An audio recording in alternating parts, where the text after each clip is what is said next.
Oh, I hope I don't get in trouble. But school is, I think that we got so caught up in school being a tradition that we stopped using it as a learning tool, which it should be. Like, up to this day, I mean, school should be, I think there should be a different curriculum in each and every, like, neighborhood, you know?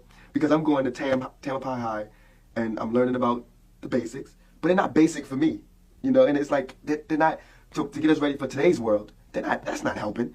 It's just what they took, so it's what we're going to take, you know? And that's why the streets have taught me. And but school is really important, reading, writing, arithmetic. But I think after you learn reading, writing, and arithmetic, that's it. But what they tend to do is teach you reading, writing, and arithmetic, then teach you reading, writing, and arithmetic again, then again, just making it harder and harder, just so, to keep you busy.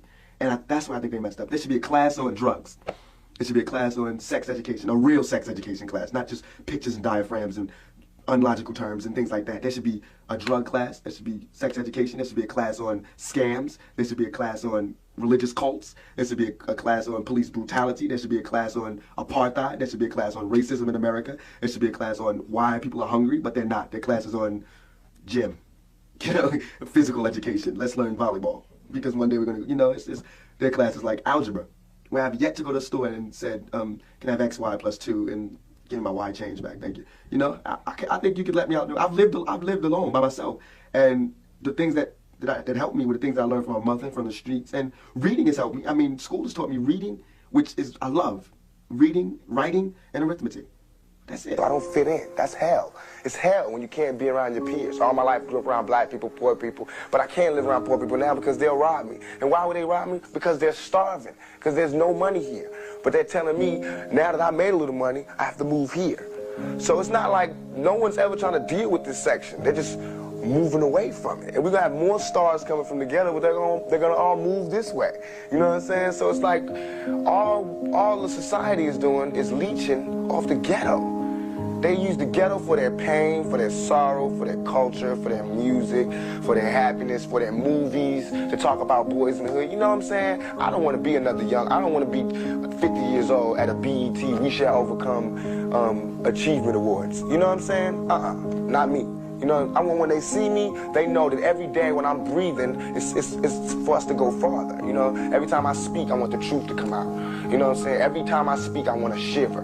You know, I don't want them to be like, they know what I'm going to say because it's polite. They know what I'm going to say. And even if I get in trouble, you know what I'm saying? Ain't that what we're supposed to do? I'm not saying I'm going to rule the world or I'm going to change the world, but I guarantee that I will spark the brain that will change the world. And that's our job, is to spark somebody else watching us.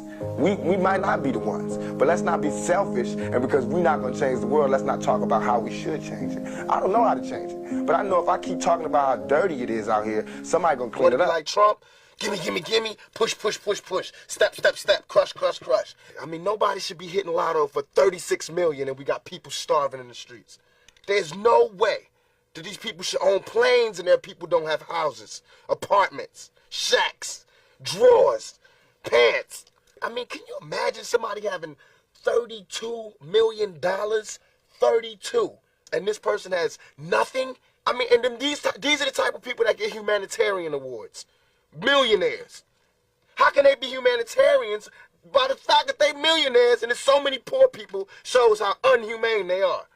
I think there is a way. It just takes to be revolutionary. Look, okay, I know you're rich. I know you got $40 billion, but can you just keep it to one house? You only need one house. And if you only got 2 kids, can you just keep it to 2 rooms? I mean, why have 52 rooms and you know there's somebody with no room? It just don't make sense to me.